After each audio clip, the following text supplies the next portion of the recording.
The Lion and the Mouse, a timeless tale of unexpected friendship. In the heart of the African savanna, where the golden grass stretched endlessly beneath the blazing sun, there lived a magnificent lion. His mane was thick and lustrous, rippling like flames in the wind, and his roar could be heard for miles across the plains. He was the undisputed king of all he surveyed, feared and respected by every creature that walked, crawled, or flew through his territory. One particularly hot afternoon, after a successful hunt and a satisfying meal, the great lion settled himself beneath the sparse shade of an acacia tree. The heat of the day pressed down upon the land like a heavy blanket, and soon his eyes grew heavy. Within moments, he had fallen into a deep, contented sleep, his massive chest rising and falling with each breath, his powerful paws stretched out before him.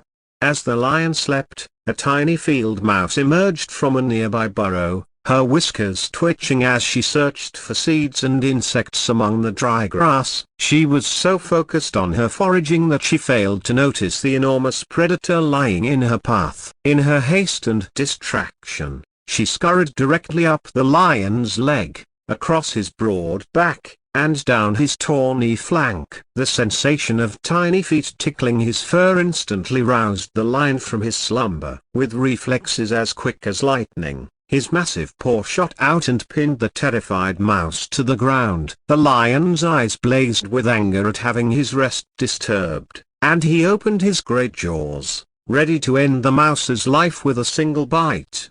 "Please, Your Majesty," squeaked the mouse, trembling violently beneath the weight of the lion's paw, "I beg you to spare my life. I meant no disrespect. I didn't see you lying there. Please, have mercy on one so small and insignificant." The lion paused, considering the pathetic creature beneath his paw. He could crush her with barely any effort at all. What difference would one mouse make? But something in her desperate plea touched him, and he found himself amused rather than angry. "You are indeed a tiny, insignificant thing," the lion rumbled, his voice like distant thunder. "Why should I spare you? What possible reason could you give me?" The mouse's heart hammered in her chest, but she spoke with as much courage as she could muster. "If you spare me today, I promise that someday, somehow, I will repay your kindness. I will help you in your time of need." At this, the lion threw back his great head and laughed,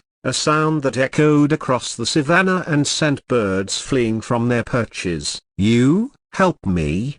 he roared with mirth. "How could a tiny creature like you possibly help the king of beasts? That is the most ridiculous thing I have ever heard." But the lion's laughter was not cruel, and his mood had shifted from anger to amusement. "Very well, little mouse," he said, lifting his paw. "You have made me laugh, and that is worth something. Go, before I change my mind." The mouse didn't wait to be told twice. She scurried away as fast as her little legs could carry her, but before disappearing into the grass, she turned back and called out, "Thank you, great king. I will not forget your mercy, and I will keep my promise." The lion watched her go, still chuckling to himself at the absurd notion of a mouse helping a lion. He settled back down in the shade and soon forgot all about the encounter, dismissing it as nothing more than an amusing interlude in his day. Several weeks passed, and the lion continued his reign over the savanna, hunting when hungry and resting when satisfied. But one fateful morning, as he prowled through a section of territory he rarely visited, disaster struck. Hidden among the tall grass was a hunter's trapper, a net cunningly disguised and expertly placed. The lion's weight triggered the mechanism, and before he could react, thick ropes ensnared him, pulling tight around his powerful body. The mighty lion thrashed and roared, fighting against his bonds with all his strength, but the more he struggled, the tighter the ropes became. His thunderous roars of rage and frustration echoed across the plains, calling out his humiliation and fury to the world. Hour after hour he fought, but the ropes held fast. As the sun climbed higher in the sky and exhaustion began to set in, the lion finally fell still, panting heavily, his spirit beginning to break along with his strength.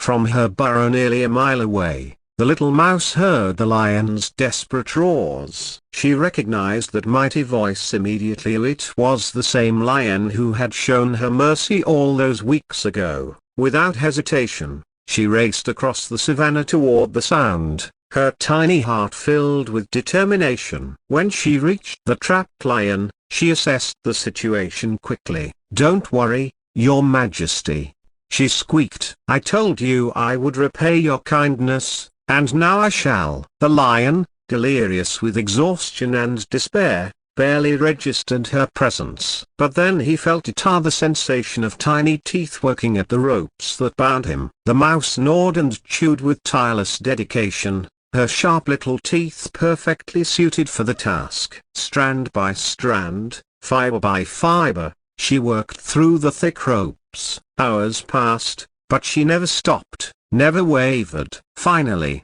as the sun began to set, the last rope snapped. The lion shook himself free and stood, hardly believing he was liberated. He looked down at the tiny mouse, who sat exhausted but triumphant before him. "You saved my life," the lion said softly, all pride and arrogance gone from his voice. "I laughed at you when you promised to help me. I was wrong. You are small, but you are mighty in courage and loyalty." The mouse smiled up at her enormous friend. "No act of kindness, however small, is ever wasted," she replied simply. From that day forward, the lion and the mouse were the truest of friends, having learned that compassion knows no size, and that even the mightiest among us may someday need help from the smallest.